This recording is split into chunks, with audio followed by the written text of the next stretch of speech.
Gloria al Señor. Merci Seigneur, on va prier le Seigneur ensemble. Je vais d'ici là Antonio. Je prie le Seigneur, s'il te plaît. Señor, queremos darte la gracia, Señor. Queremos darte la gracia por la paz que tú nos das, Señor.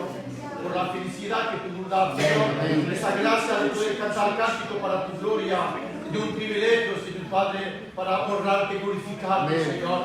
Damos gracias por estos momentos que tú nos das, Señor. Damos gracias por el Espíritu Santo que habita en nuestras vidas, Señor Padre. Bendice, Señor, tu auditorio, bendice tu pueblo, Padre Celestial, bendice tu siervo Jesucristo y queremos darte la gracia porque te pertenecemos en el nombre de Jesús.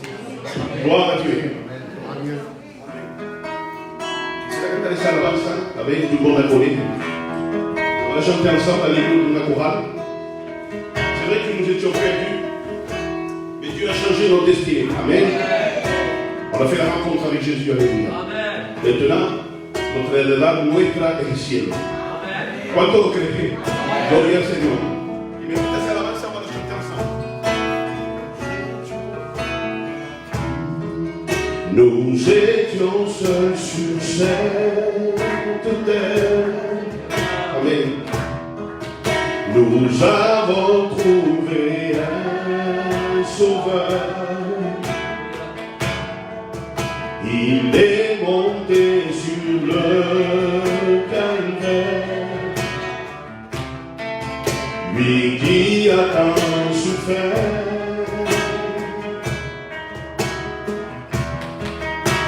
Son sang a coulé pour laver nos péchés, pour nous sauver.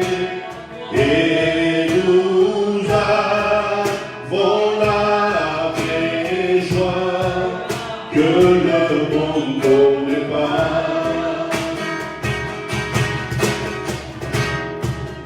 Toi qui écoutes maintenant,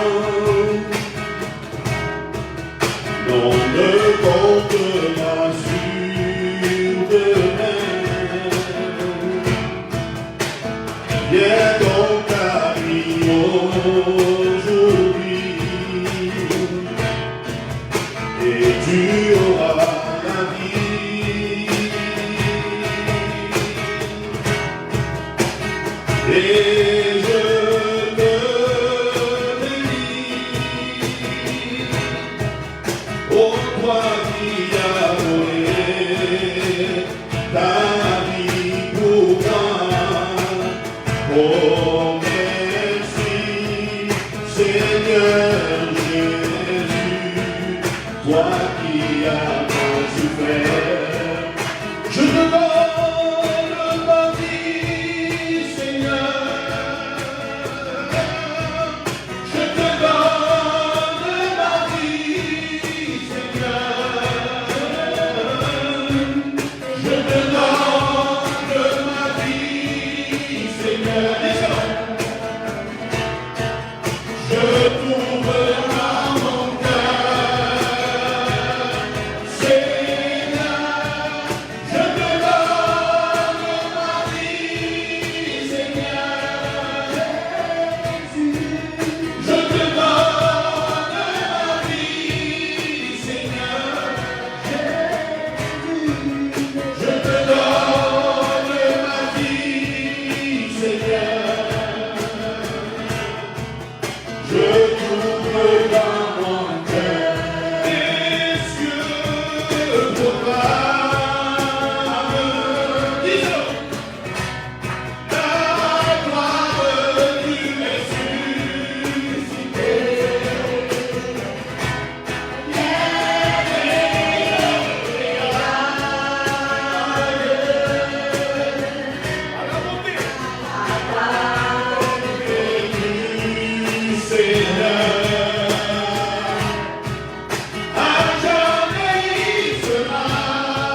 Seigneur. Parce qu'on peut chanter pour le Seigneur, c'est un privilège, Amen. Amen. On va dire à la chorale qui chante un cantique pour la gloire de Dieu, Amen. Allez.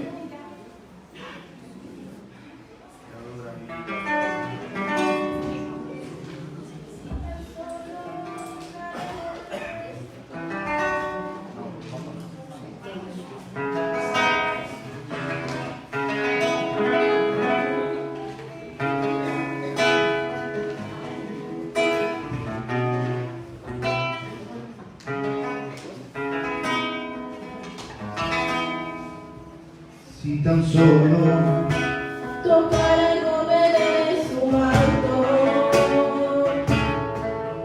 si tan solo pudiera ver su rostro, si tan solo pudiera acercarme a él, Libre sería.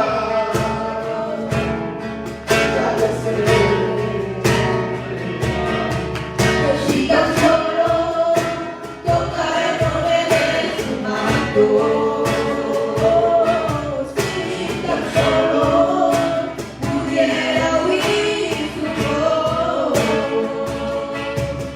si tan solo pudiera besar su mano, libre sería. Ya lo sé, porque delante de mí solo soy alguien que necesita un toque del Maestro para ser liberado. Porque delante de mí solo soy alguien que necesita Una mirada de mi Salvador.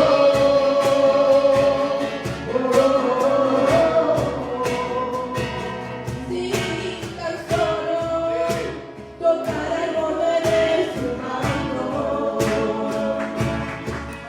si tan solo pudiera ver su rostro,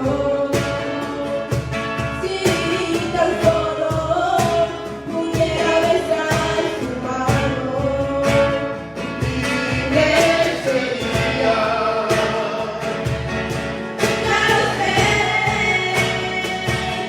delante de mí solo soy alguien que necesita un toque del Maestro para ser liberado. Porque delante de mí solo soy alguien que necesita una mirada de mi Salvador. No necesito igual.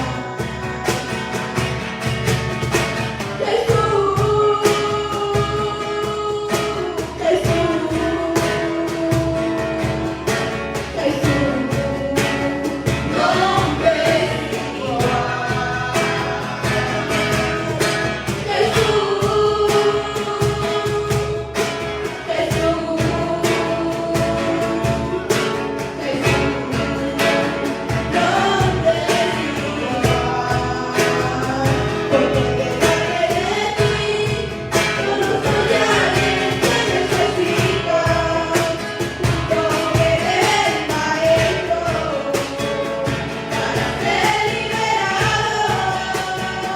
Porque delante de ti solo soy alguien que necesita una mirada de mi Salvador.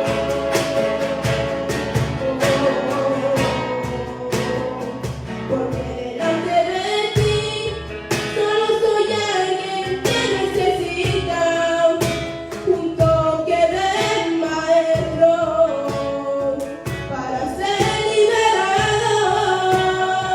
Porque delante de ti solo soy alguien que necesita una mirada de mi Salvador.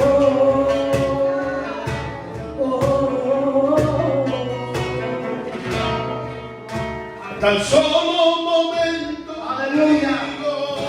Me restaura. Mira cómo participa todo. Tan solo un momento contigo. Me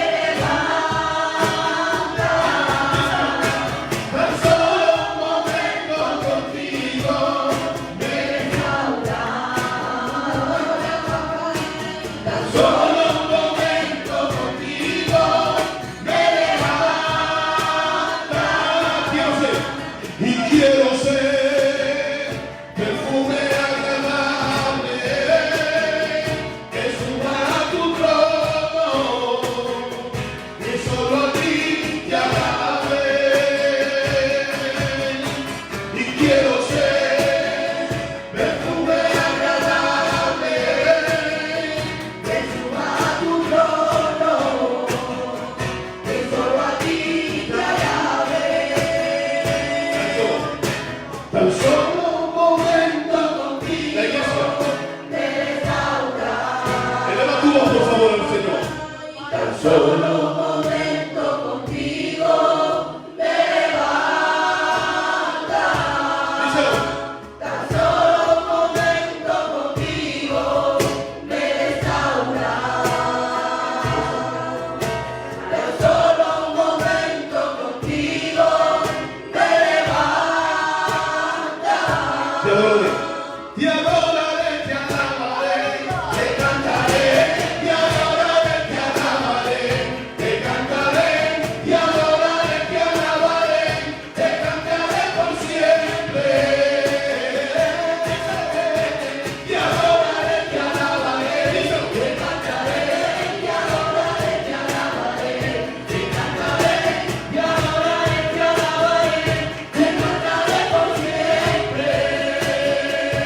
Si se narrota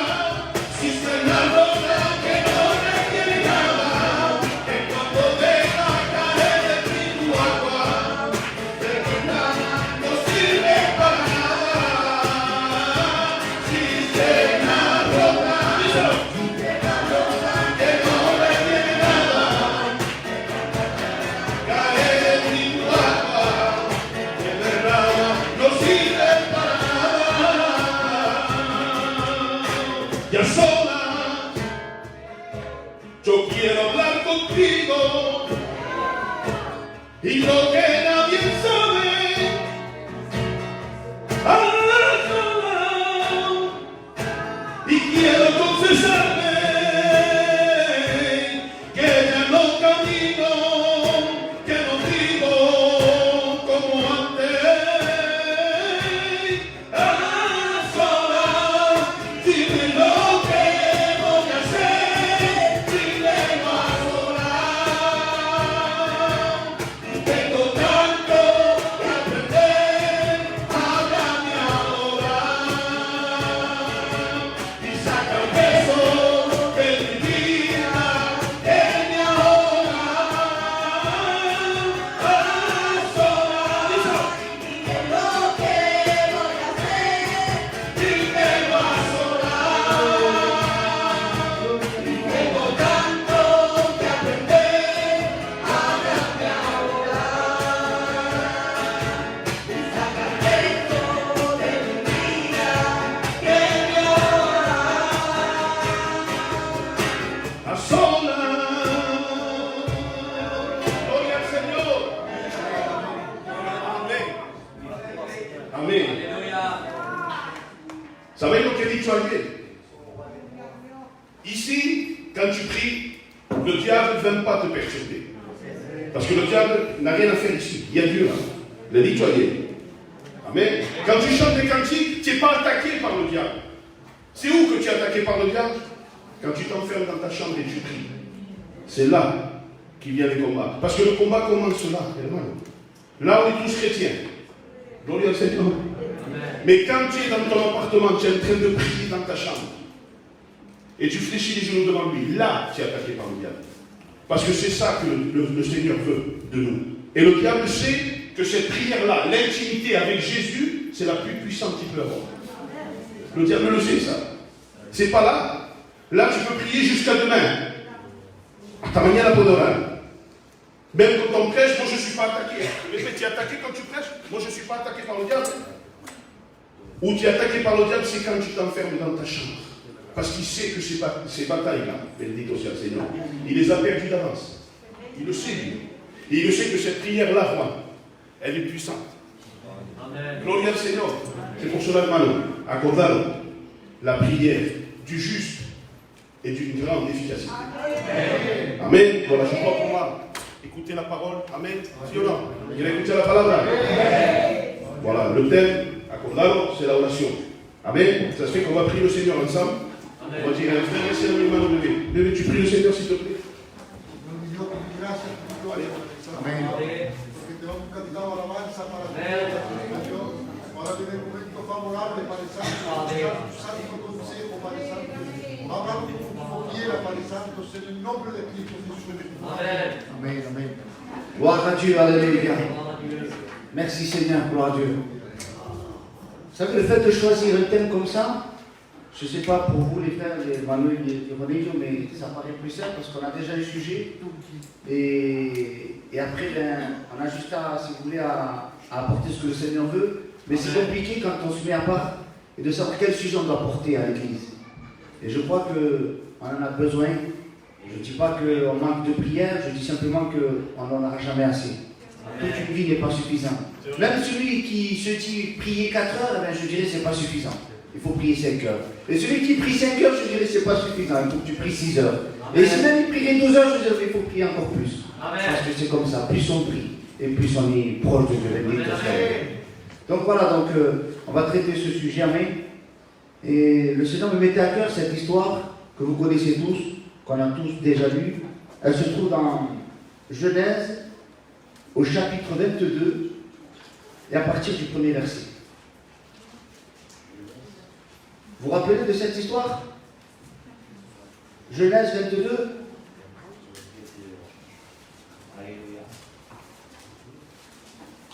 Alors, je vais la lire avec vous.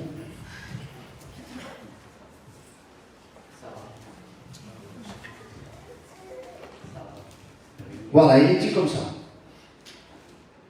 Et on va le lire jusqu'à... Voilà, jusqu'au verset 8. Du premier verset jusqu'au verset 8. Il est dit, après ces choses, Dieu mit Abraham à l'épreuve. Et il lui dit, Abraham. Et il répondit, me voici.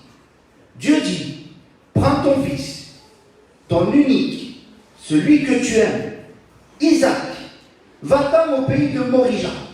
Et là, offre-le en holocauste sur une des montagnes que je te dirai. Abraham se leva de bon matin, scella son âne et prit avec lui 2 serviteurs et son fils Isaac. Il fendit du bois pour l'holocauste et partit pour aller au lieu que Dieu lui avait dit. Le 3e jour, Abraham, levant les yeux, vit le lieu de loin. Et Abraham dit à ses serviteurs, restez ici avec l'âne. Moi et le jeune homme, nous irons jusque-là pour adorer et nous reviendrons auprès de vous. Abraham prit le bois pour l'holocauste, le chargea sur son fils Isaac et portant dans sa main le feu et le couteau. Ils marchèrent tous deux ensemble. Alors Isaac, parlant à son père Abraham, dit, mon père, et il répondit, me voici mon fils. Isaac reprit, voici le feu et le bois. Mais où est l'agneau pour l'holocauste? Abraham répondit, mon fils, Dieu se pourvoira lui-même de l'agneau pour l'holocauste. Et ils marchèrent tous deux ensemble. Et j'aime bien la fin du verset. Et ils marchèrent tous deux ensemble. Alléluia. Bendito sia Dieu. Donc voilà que le premier verset dit ceci. Après ces choses, Dieu mit Abraham à l'épreuve et lui dit, Abraham, et il répondit, me voici. Et je voudrais te dire, à travers ce court verset, sois disponible pour le Seigneur. Amen. Dieu a dit, Abraham, il n'a pas répété 50 fois, il n'a pas répété des millions de fois, simplement une fois. Abraham a été attentif. Me voici, Seigneur. Alléluia. Quand Dieu appelle, est-ce que nous, on peut dire, oui, Seigneur, je suis là. Même s'il faut prier à 4 heures du matin. Ça vous est pas arrivé, des fois? Je parle aux chrétiens. Une envie soudaine de prier. On ne sait pas pourquoi, on ne comprend pas pourquoi. Ce n'est pas parce qu'on est des super spirituels. Ce n'est pas parce qu'on est supérieur aux autres. Dieu connaît toutes choses. Peut-être que tu as besoin de prier à ce moment-là. Comme des fois, tu peux, parce que ça ne sert à rien de se lever à 4 heures du matin et prier si ton cœur n'est pas disponible à 4 heures du matin. Vaut mieux prier à 4 heures de l'après-midi où tu es bien réveillé, ton cœur est disposé, et à ce moment-là, ta prière va dépasser le plafond. Comprenez ce que je veux dire? Parce que ne nous trompons pas. Certains veulent toujours se lever tôt, prier à 4 heures du matin, comme si que c'était une belle offrande à Dieu, comme si c'était quelque chose de grand. Mais n'oublions pas, il y en a qui travaillent à 4 heures du matin. Hein. Et c'est pas plus un sacrifice qu'autre chose. Ils vont travailler, gagnent leur pain, et c'est pas pour autant qu'ils sont plus devant Dieu qu'autre chose. La manafine, la bolora, et certains d'entre nous, ils ont commencé tôt. C'est pas de dire oui, je me suis. Non, non, c'est surtout la disponibilité de cœur. C'est ce qui est important. Parce que Dieu lui est en dehors du temps. Il importe si c'est 4 heures, 6 heures, 7 heures. Le plus important, c'est l'horloge de ton cœur. C'est à ce moment-là, il est disposé. Alléluia. Donc, il est important quand Dieu appelle, me voici Seigneur, alléluia. Et Dieu dit, prends ton fils, ton unique, celui que tu aimes, Isaac. Vous avez vu comment elle évolue la phrase? Dieu n'a pas dit, prends un fils et débrouille-toi. Dieu précise les choses. Prends ton fils à toi, Abraham. Mais peut-être qu'Abraham aurait pu se tromper. Avec Dieu, on ne peut pas se tromper, il est tellement clair. Il est tellement précis, Dieu. Alléluia. Prends ton fils, ton unique, celui que tu aimes, Isaac. Dieu lui dit comme ça, Isaac, lui, c'est pas Ismaël qui voulait, c'est Isaac.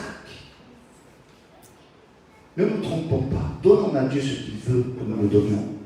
Bien des fois, Dieu nous demande des choses et on donne autre chose. Dieu t'a demandé quelque chose en particulier. Quelque chose de spécial. Donne-lui à Dieu. Alléluia.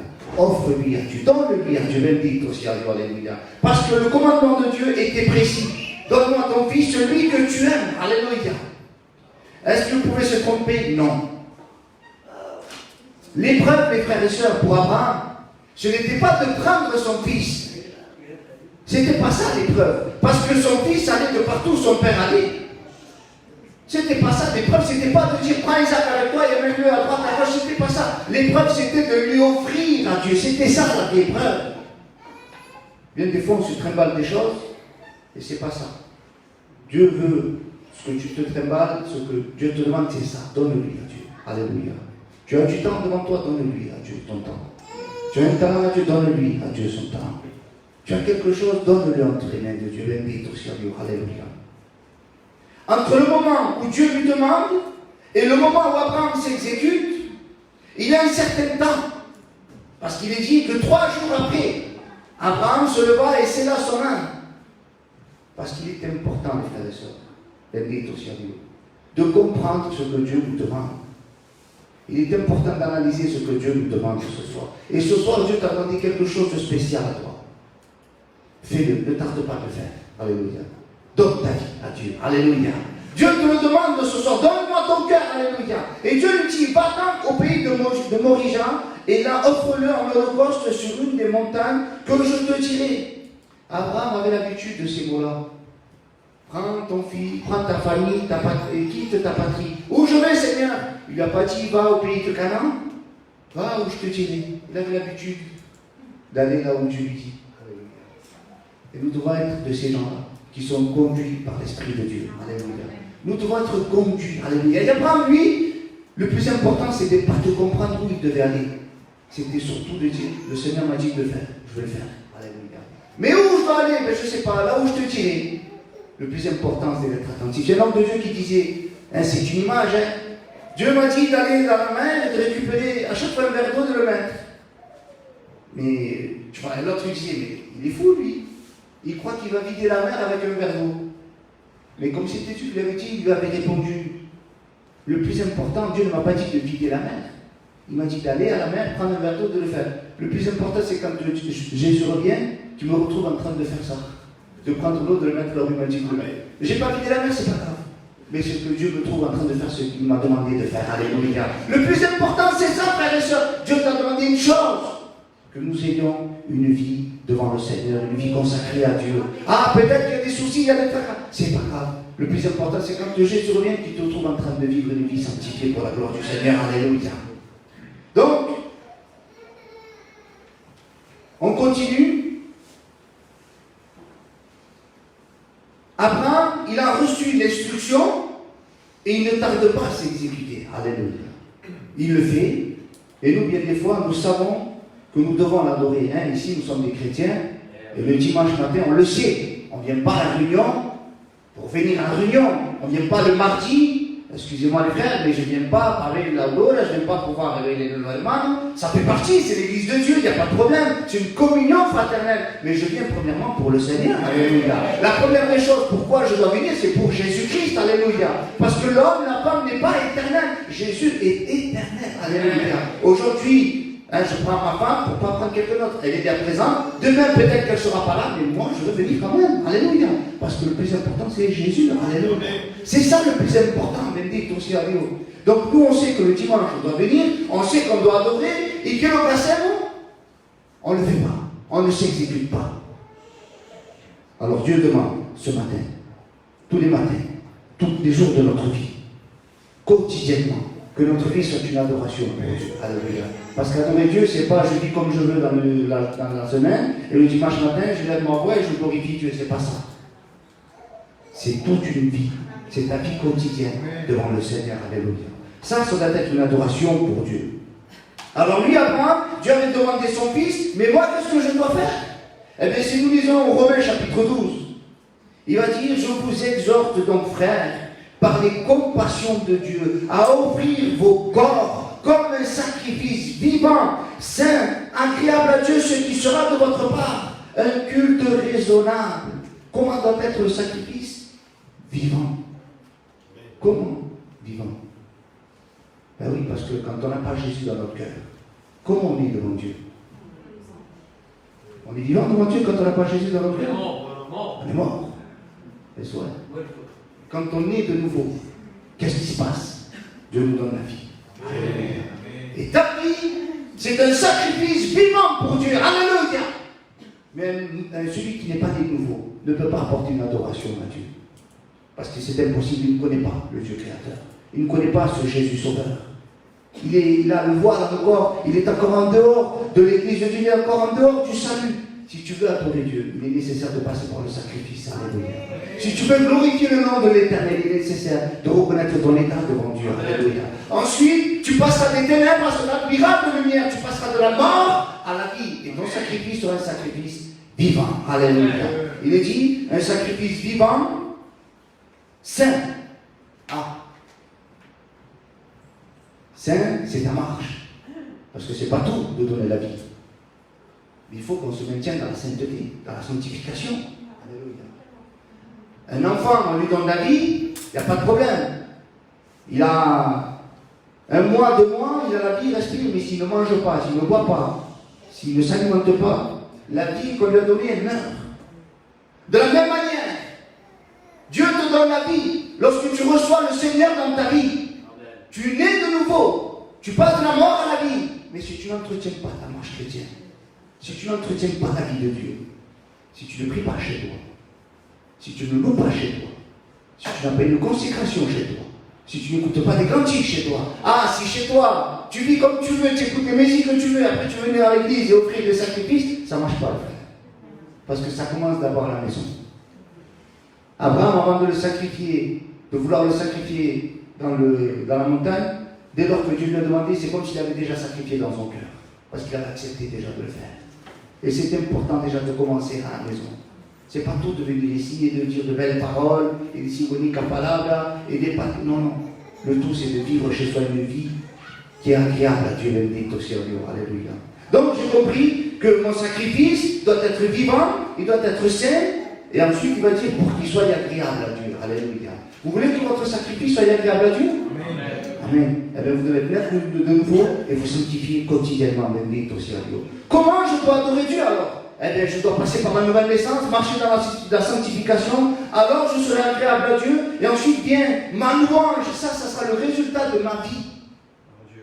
Ma louange, ma prière, ça sera le résultat de comment je vis. Et tu l'a dit dernièrement, suivant comment on prie, ainsi sera notre vie. Si yo vengo y siempre digo, Seigneur, et je pleure, ça veut dire que dans ma vie, j'ai une vie de pleureur. Et Seigneur, donne-moi, ça veut dire que dans ma vie, j'ai une vie de misère. Et si je ne donne pas à Dieu, ça veut dire que je n'ai rien à donner à Dieu. Tu n'as rien à donner à Dieu ce soir. Donne à Dieu ce que tu vas lui donner à Dieu, bendito sea Dios. Ensuite, il écrit dans Hébreux 13, au verset 15, par lui, en parlant par le Christ, offrant sans cesse à Dieu un sacrifice de louange, c'est-à-dire le fruit de lèvres qui confesse son nom Jésus. Alléluia.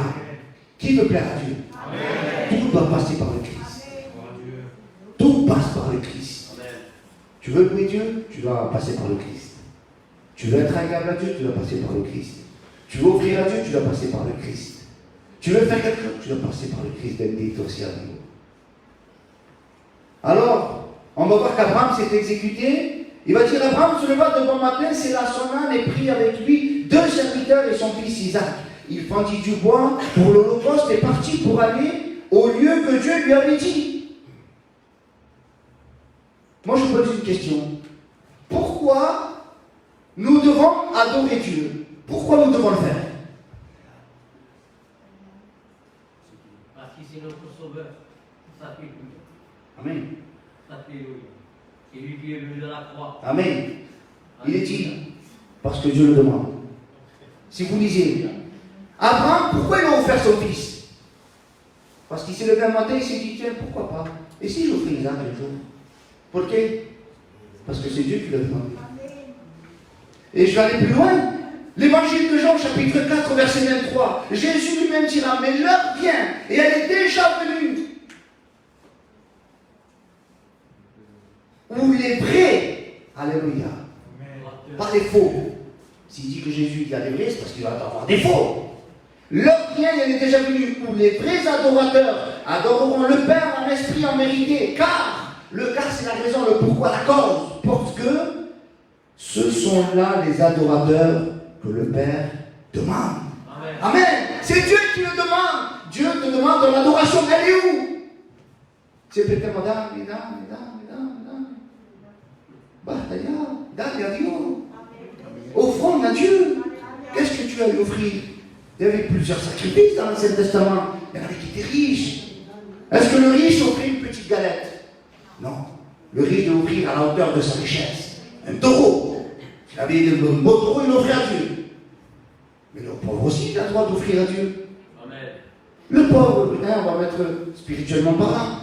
Ça n'existe pas, des super spirituels, on le dit toujours, dans les églises, ça n'existe pas. Mais il y a des gens, il faut le reconnaître, il faut être humble pour le reconnaître, que rien que de les voir, on le sent qu'ils ont une vie spéciale devant Dieu. Il n'y a pas besoin qu'ils parlent, il n'y a pas besoin qu'ils disent, moi je fais ceci, non. Un homme près, c'est un homme près d'adoration, c'est un homme près d'adoration. Un homme consacré, ça se voit. Mais lui, il doit offrir à la hauteur de sa vie. Et peut-être que toi tu es pauvre spirituellement, mais offre une petite galette à Dieu. Toi aussi, tu as le droit d'offrir à Dieu. Ah, je suis pas riche spirituellement, oui, mais le peu que tu as donné, mille-moi la galette et non cela de mon Dieu. Alors, s'il vous plaît, je dis ça, je suis inclus dans le message, moi aussi. Quand nous devons adorer Dieu, donnons à Dieu. Tu as la possibilité de le faire, parce que même le petit pauvre peut donner à Dieu, bendito aussi, alléluia. Parce que Dieu le demande, alléluia. Il y a les vrais adorateurs et il y a les faux. Excusez-moi, mais c'est comme ça. C'est pas moi qui le dis. Eh bien, les faux, ils viennent ici, ils prient, ils louent Dieu, mais ils vivent comme ils veulent. Ils ne sont pas nés de nouveau. Ils ne se sanctifient pas. Ils ne lisent pas la Bible. Ils ne se mettent pas en communion quand... je ne vais pas aller plus loin, je ne suis pas là pour offenser personne, loin de là. Mais quand ils ont l'opportunité de le faire, il ne le faut pas. Nous avons l'occasion. Nous sommes dans un pays libre. Tu peux prier quand tu veux, à l'heure que tu veux. C'est pas vrai, il n'y a pas les gendarmes qui vont te frapper à la porte. Tu peux prier, fais-le, ne te prive pas. Alléluia. On continue. Le 3e jour, Abraham, levant les yeux, vit le lieu de loin. Et Abraham dit à ses serviteurs, restez ici avec l'âne. Moi et le jeune homme, nous irons jusque-là pour adorer et nous reviendrons auprès de vous. Pourquoi Abraham dit aux serviteurs, restez là, vous, avec l'âne pour les bourreaux? Pourquoi Dieu lui a dit ça? Pourquoi Abraham lui a dit ça à ses serviteurs? Parce que Dieu ne lui a pas dit, prends 2 serviteurs et va la montagne. L'adoration, c'est personnel. C'est une vie personnelle. Moi, je ne peux pas adorer à ta place dans ta vie. Moi, je vais adorer à ma manière, à ma façon, selon la Bible, là. Mais selon ma vie, je ne peux pas adorer à ta place. Abraham, lui, il a dit, vous restez là, ça y est. Vous m'avez aidé. Merci Seigneur, les frères sont là pour aider, il n'y a pas de problème. Ils peuvent t'aider. On peut t'aider, nous, à prier. Quand j'entends des frères et des sœurs qui louent le Seigneur, vous savez pas la joie que j'ai. Amen. Je le dis, ne vous vexez pas, pour se redire vraiment comme tout l'amour de la Bible. Je préfère entendre une prière qui dit, Seigneur, maintenant que tu te glorifies, tu es tellement grand, puissant, plutôt que de dire, Seigneur, non, mais, je préfère entendre ce genre de prière parce que ça élève le nom de Dieu. Ça glorifie le nom du Seigneur Jésus-Christ, alléluia. Parce qu'il mérite la gloire, il mérite l'adoration. Et ça me remplit. Parce que je me dis, Seigneur, c'est vrai que tu es digne de louange, d'adoration, bénédiction aussi à jour. Amen. Donc ils partent. Abraham part avec 3 personnes. Et il leur dit à 2 personnes, restez là. Parce que c'était, elle est en train de personnage. C'était dans un traitement spécial entre Abraham et Dieu. Alléluia. L'adoration, on l'a dit, c'est personnel. Alléluia. Pour Abraham, c'était une grosse épreuve de donner son fils. Parce qu'il est dit, c'est Dieu qui l'a mis à l'épreuve. C'est bien quand tout va bien de louer Dieu.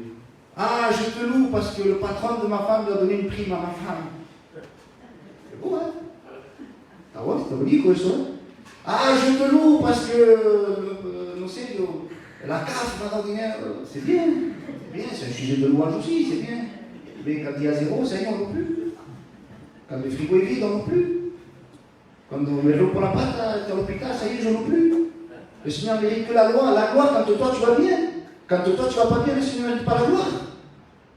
Non, le Seigneur mérite la gloire, qu'on aille bien, qu'on n'aille pas bien. Qu'on soit heureux, qu'on soit dans la peine, qu'on soit dans la tristesse ou qu'on soit dans la joie. Alléluia. Parce que le chrétien n'est pas exempt de problèmes et de difficultés. Jésus ne t'a jamais dit, venez à moi, vous qui avez des problèmes, vous qui avez des problèmes d'argent. Moi, j'ai toute la solution. Non, venez à moi pour tout ce qui est chargé, fatigué, je vous donnerai du repos. Le repos de quel? Le repos de l'âme. Alléluia. Oui, le repos de l'âme, Dieu te le donne. Parce que le monde ne sait pas le faire. Ce que le monde ne te donnera pas, Jésus te le donnera. Amen. Le repos de l'âme. Mais sachons louer Dieu dans les pires moments de notre vie. Je crois qu'après Jésus, l'homme qui a le plus souffert, c'est Job, non? Mais quoi aussi tenir sa parole? Que l'Éternel soit béni parce qu'il a donné, il a ôté. Voilà. Qu'il soit béni quand même. Qu'est-ce qu'il a dit? Il a fait le pain contre Dieu. Seigneur, tu m'as levé mes enfants, tu m'as levé tout ce que je fais. Non. Tu as donné, tu as ôté, béni aussi. Voilà. Béni soit le nom de Christ.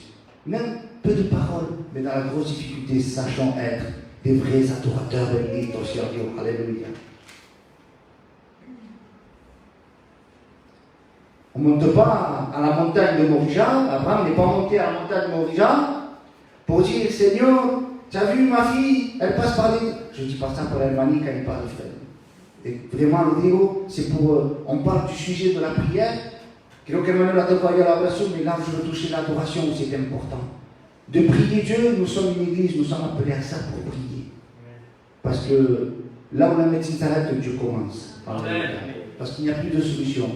Eh bien, c'est un témoignage pour le Seigneur. Lorsqu'on prie pour quelqu'un, c'est fait ça fortifie les âmes. Quand on entend, ma fille, elle était malade, ou mon enfant, il était malade, et qu'il a été guéri, gloire à Dieu, ça fortifie. Mais là où je veux rentrer, c'est vraiment pour te pousser encore plus, pour que le Seigneur veut nous pousser dans notre marche chrétienne, pour que nous puissions grandir davantage et qu'on puisse lui donner le meilleur. Alléluia.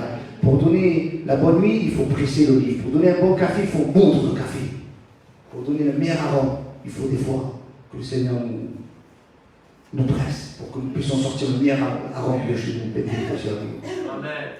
Donc, Abraham n'est pas monté en disant, voilà Seigneur, tu vois, Rambi, Kassara, les vieilles, les Bérésiques, Bendicela. Non, Seigneur, tu m'as demandé, je le fais. Je monte pour adorer. Alléluia.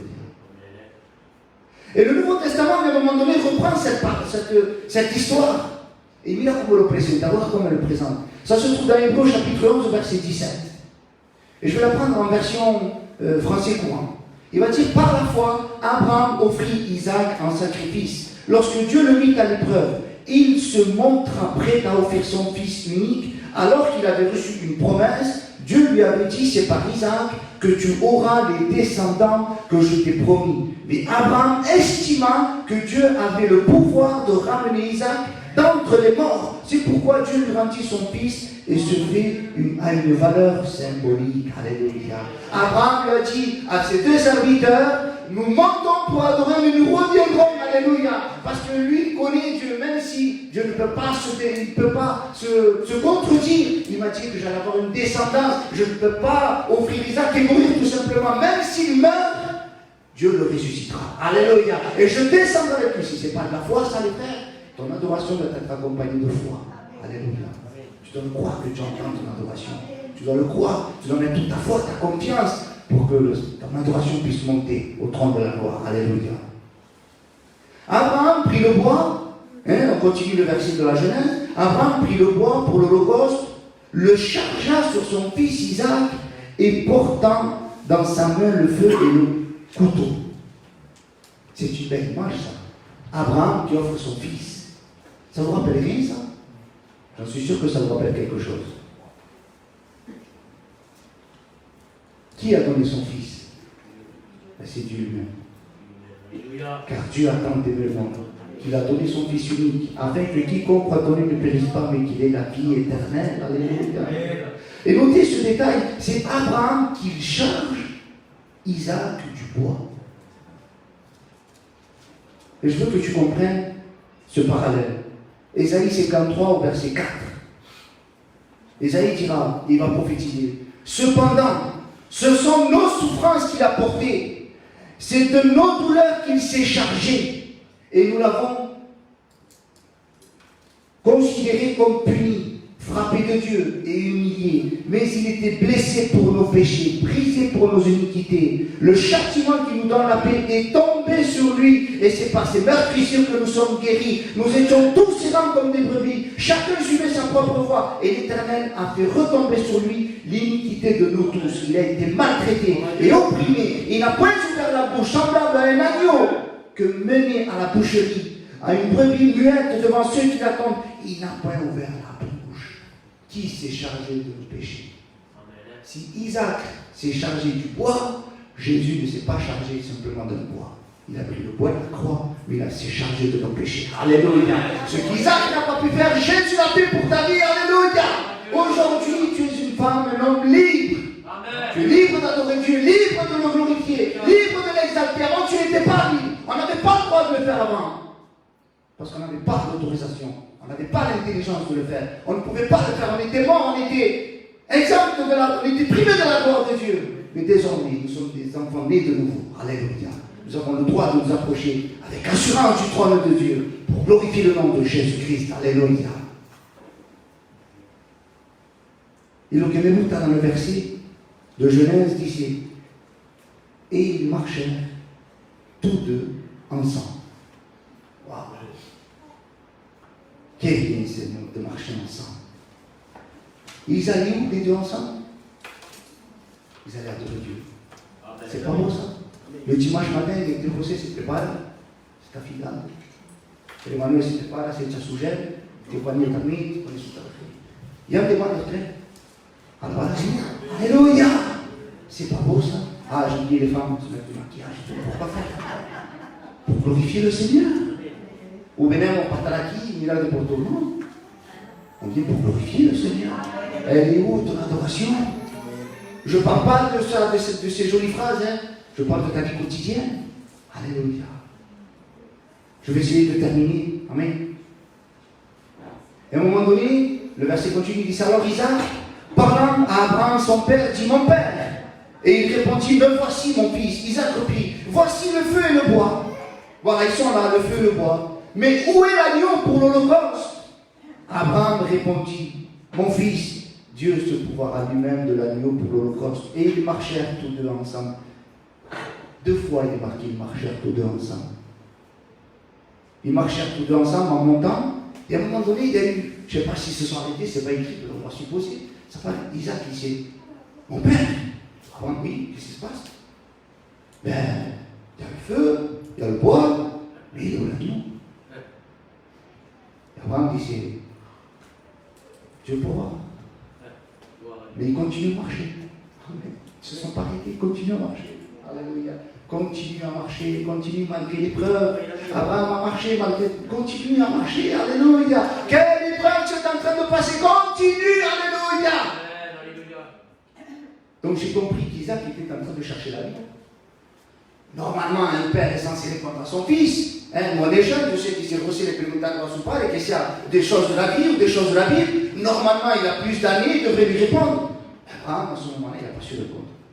Isaac cherche l'agneau, Abraham ne sait pas où il est, mais ça ne les empêche pas de marcher. Alléluia. Mais toi, est-ce que tu sais où est l'agneau? Tu sais où est l'agneau? Jean, verset 1, verset 29. Jean 1, 29. Et Jean le Baptiste, voyant Jésus passer, et il dit, voici l'agneau de Dieu qui ôte le péché. Alléluia. Abraham, lui, ne savait pas où il était, Isaac non plus, mais toi, tu sais où il est, mon frère, mon soeur, alléluia. Et tu sais même où il est. 1 Pierre 3, 22. Jésus qui est à la droite de Dieu, depuis qu'il est allé au ciel, et que les anges, les autorités, les puissances lui ont été soumis. Alléluia. Isaac Et Abraham ne savait pas où était l'agneau, mais les deux marchaient ensemble. Nous, on sait où est l'agneau, on sait qui c'est, et nous, quel moment. C'est normal? Alors, je crois qu'on va louer le Seigneur. Je vais terminer avec ces versets-là parce que c'est vraiment des versets de puissance. Terminons mon esprit, promis. Ou sinon, je m'arrête maintenant. Tu veux des sujets pour louer Dieu? Amen. Tu en veux? Je t'invite à lire l'Apocalypse chapitre 5, versets 6 à 14. Et je vis au milieu du trône et des 4 êtres vivants, et au milieu des vieillards, un agneau qui était là comme immolé. Il avait 7 cornes et 7 yeux, qui sont les 7 esprits de Dieu envoyés par toute la terre. Et il vint et il prit le livre dans la main droite de celui qui était assis sur le trône. Quand il eut pris le livre, les 4 êtres vivants et les 24 vieillards se prosternèrent devant l'agneau, tenant chacun une harpe et des coupes d'or remplies de parfums, qui sont les prières des saints. Et ils chantaient un cantique nouveau. Et le cantique, c'est pas « c'est que l'oro, c'est que lo canto, c'est que lo leo, pero tu me quieres ». C'est pas ça le cantique qui chantait. Regardez le cantique qui chantait. En disant, tu es digne de prendre le livre et d'en rompre les sceaux, car tu as été immolé et tu as racheté pour Dieu par ton sang des hommes de toute tribu, de toute langue, de tout peuple et de toute nation. Tu as fait d'un royaume des sacrificateurs pour notre Dieu et ils gagneront sur la terre. Attends, c'est pas fini. Tu as encore des peuples pour louer Dieu? Je regardais et j'entendis la voix de beaucoup d'anges autour du trône et des êtres vivants et des vieillards, de leur nombre était de myriades et de myriades, de milliers, et ils disaient d'une voix forte, l'agneau qui a été immolé est digne de recevoir la puissance, la richesse, la sagesse, la force, l'honneur, la gloire, la louange et toutes les créatures qui sont dans le ciel, qui sont sur la terre, qui sont sous la terre, qui sont sur la mer et tous ceux qui s'y trouvent. Je les entendis diser à celui qui est assis sur le trône, à l'agneau sur la louange, l'honneur, la gloire, la force au siècle des siècles. Et les 4 êtres vivants disaient Amen, et les vieillards se prosternèrent et adorèrent. Alléluia. Tu veux encore des preuves pour louer le Seigneur? Moi, je veux le suivre partout. Apocalypse 14, verset 4. Il suivait l'agneau partout où il va. Je ne veux pas voir un autre temple. Apocalypse 21, 22. Je ne vis point de temple dans la ville, car le Seigneur Dieu puissant est son temple ainsi que l'agneau. À l'agneau, je veux le servir. Apocalypse 2, verset 3. Il n'y aura plus d'anathème. Le trône de Dieu et de l'agneau sera dans la ville. Ses serviteurs le serviront. Je veux lui chanter des cantiques. Apocalypse 15, verset 3. Et il chantait le cantique de Moïse, le serviteur de Dieu, et le cantique de l'agneau en disant tes œuvres sont grandes et admirables, Seigneur Tout-Puissant, tes voies sont justes et véritables, roi des nations. Je veux aussi qu'il soit mon flambeau. Apocalypse 21, 23. La ville n'a besoin ni de soleil, ni de la lune pour éclairer, car la gloire de Dieu l'éclaire, et l'agneau est son flambeau. Je veux boire de son eau. Apocalypse 22, 1. Il me montra un fleuve d'eau de la vie, limpide comme du cristal qui sortait du trône de Dieu et de l'agneau. Je veux qu'il me paisse et qu'il me conduise. Apocalypse 7, verset 17. Car l'agneau qui est au milieu du trône les paîtra et les conduira aux sources de eau de la vie. Je veux être aux noces de l'agneau. Apocalypse 19, verset 9. Et l'ange me dit, écris, heureux ceux qui sont appelés au festin des noces de l'agneau. Et il me dit, ces paroles sont les véritables paroles de Dieu. C'est pas des sujets pour louer Dieu, ça? C'est pas des sujets pour le glorifier. Il y en a même qui voudront combattre contre l'agneau. Apocalypse 17, verset 14. Ils combattront contre l'agneau. Et ils ne combattent pas contre un lion. Ils ne combattent pas contre un crocodile. Donc, l'agneau a dit, le Pérou parle, ça suffit. Et là, c'est un agneau. Normalement, c'est inoffensif, un agneau. Elle a dit, c'est Apocalypse 17, 14. Ils combattront contre l'agneau. Et l'agneau les vaincra. Parce qu'il est le Seigneur des seigneurs, le roi des rois. Et les appelés, les élus, les fidèles qui sont avec lui, les vaincront aussi. Alléluia. Mais sachez une chose, l'agneau peut se mettre en colère aussi. Apocalypse 6, 16. Et il disait aux montagnes et aux rochers, tombez sur nous et cachez-nous devant la face de celui qui est assis sur le trône et devant la colère de l'agneau. Avant d'être l'agneau vainqueur, il a dû être l'agneau qui passe par la croix. Il a été maltraité et opprimé. Il n'a pas ouvert la bouche, semblable à un agneau qu'on mène à la boucherie, à une brebis muette devant ceux qui l'attendent. Il n'a pas ouvert la bouche. Qu'est-ce qu'on va faire ce soir? Tu veux louer le Seigneur? Amen. Si tu as du mal à louer Dieu, c'est peut-être parce que tu ne connais pas assez la parole de Dieu. Je t'invite à lire la Bible. et à essayer de comprendre comment louer Dieu. Alléluia. Il y a des millions de manières de louer Dieu. Pour sa grandeur, pour sa magnificence, pour sa sagesse, pour son intelligence, pour le salut qu'il nous a donné. Alors je crois que maintenant on a compris que c'est une vie quotidienne d'adoration. Ce n'est pas simplement le dimanche matin. Et je crois que vous avez compris le message de ce soir. Nous prions le Seigneur, s'il vous plaît. Seigneur, merci pour ta grâce. Merci pour ta grandeur, pour ta magnificence, Seigneur. Seigneur, je veux apprendre. Je ne veux pas rester sur les acquis, Seigneur. Je connais très peu de toi, Seigneur. Et ce très peu, Seigneur, déjà me contente, me fait du bien. Mais je veux davantage te connaître, Seigneur. Je veux rentrer dans les profondeurs, Seigneur. Et tu vois que cette semaine, on a choisi ce thème de la prière, Seigneur. C'est vrai, Seigneur, qu'on est des experts dans la demande. Mais Seigneur, tu cherches, tu demandes, Seigneur, des adorateurs. Fais de nous, Seigneur, une église. Fais de l'église des égards, une église d'adorateurs, Seigneur. Oui, Seigneur, qui sache t'adorer, qui sache, Seigneur, tous les jours de notre vie, Seigneur, se prosterner devant toi. Dans le ciel déjà, ils le font, Seigneur. Nous voulons le faire ici sur la terre, Seigneur. Merci, Seigneur, pour ta parole. Merci pour ton Père. Au nom de Jésus. Amen.